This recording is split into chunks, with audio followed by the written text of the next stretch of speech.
राधे राधे दोस्तों, कैसे हो आप सब। आई होप कि आप लोग अच्छे होंगे।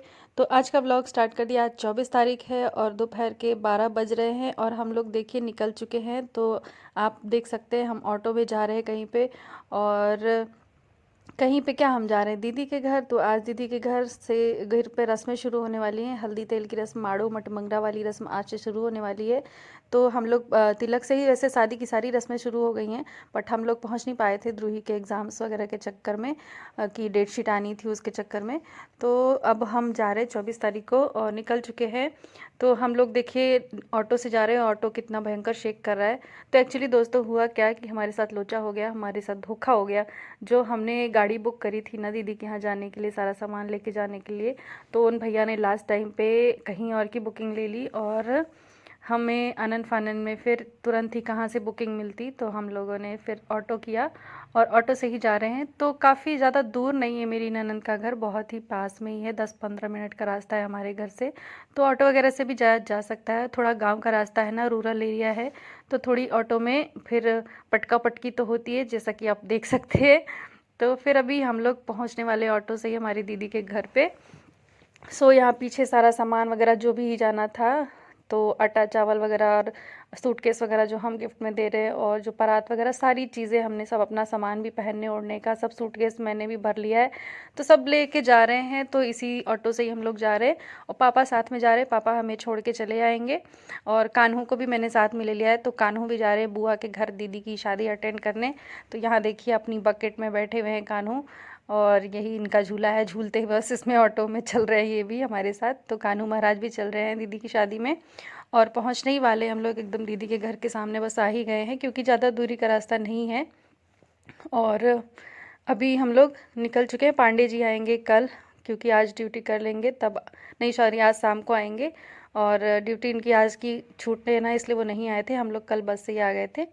अब देखिए हम दीदी के गांव में पहुंच चुके हैं और ये गांव का एरिया है। और इधर से हम लोग जा रहे दीदी के घर। तो सामने दीदी का घर दिखेगा, एकदम नया कंस्ट्रक्शन हुआ है और एकदम नया नया घर चमक रहा है दीदी का, सफ़ेद सफ़ेद। वो देखिए, तो वो पिंक घर के बाजू में ही, बस वहीं पे उतरेंगे हम लोग। तो दीदी के घर के बाहर काफ़ी स्पेस भी है, खेत के बीचों बीच घर बना है।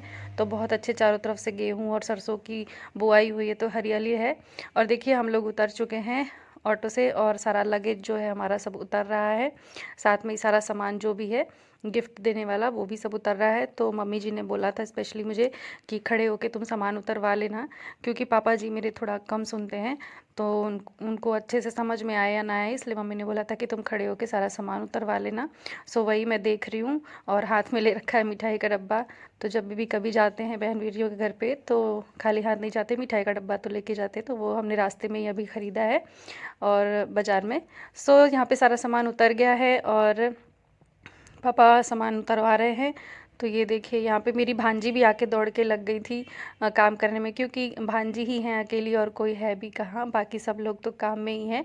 और यहाँ सामने ही देख सकते हैं ये आ रही है मेरी दीदी की ननंद, मतलब मेरी ननंद की ननंद। और ये बड़ी क्यूट सी बड़ी प्यारी थी मुझे बहुत ही प्यार किया इन्होंने मुझे। तो ऐसे मतलब वेलकम किया ना, जैसे नई बहू जो घर में गृह प्रवेश करती है ना, उस टाइप से इन्होंने मेरे को पकड़ लिया दोनों हाथों से और गाना गाती हुई, जैसे नई बहू को घर में प्रवेश कराया जाता है उस तरह से गाना गाते हुए मेरे को घर के अंदर लेके गई। तो मेरी दीदी हंस रही थी कि हाँ तुमको देखो बहू उतार रही है, बहू की तरह इन्होंने उतारा है। मैंने कहा ठीक है, उतारा तो ठीक है, पर दोनों को साथ में उतारा जाता है, भाई का है, इनके भाई तो है नहीं। तो वही हंसी मजाक हम लोग का चल रहा था। मैं आ चुकी हूँ दीदी के रूम में और यहाँ पे मेरी जेठानी जी हैं, जो कि पहले से पहुँची हुई हैं, तिलक के दिन से यहाँ पे हैं दीदी की हेल्प के लिए। दीदी भाभी वही बोल रही थी कि तुमने देर लगा दी, आना चाहिए था तुमको जल्दी। तो मैंने कहा कि क्या करती, मैं द्रोही के चक्कर में थोड़ा फंस गई थी और अभी आ गई हूँ तो बिल्कुल ठीक है। वही हम लोग अपना आपस में देवरानी जेठानी का बात चल रहा था और मैं हूँ दीदी के रूम में इस वक्त। और दीदी आते ही मेरी दीदी और मेरी भांजी दोनों ही इमोशनल हो गई थी, दोनों ही रोने लग गई थी मुझे पकड़ के और बोल रही थी कि अब आ गई हो तो तुमको भी जिम्मेदारियाँ सारी देखनी है यहाँ पे। इस रूम की जिम्मेदारी दीदी ने मुझे दे दी है कि ये जो भंडारी वाला रूम है यहाँ पे तुम रहोगी और यहाँ पे जो भी रहेगा आकांक्षा की सारी जिम्मेदारियाँ, कि आकांक्षा का खाना पहनना, कपड़ा ओढ़ना, गहने वहने संभालना सब तुम्हारा काम है। मैंने कहा ठीक है दीदी, आप बोलो, जो काम आप बोलोगी वो मैं करूँगी। मैं यहाँ पे आ गई हूँ और जो भी हेल्प हो सकता है मैं करूँगी। सो ये देखिए मेरा लगेज है, इधर बड़ा वाला सूटकेस मेरा, और बाकी सब चीज़ें दीदी की जो शादी में लगने वाली हलवाई का सामान वगैरह सब इसी रूम में रखा हुआ है। सो चलिए मिलूँगी आप लोगों से नेक्स्ट ब्लॉग में, तब तक के लिए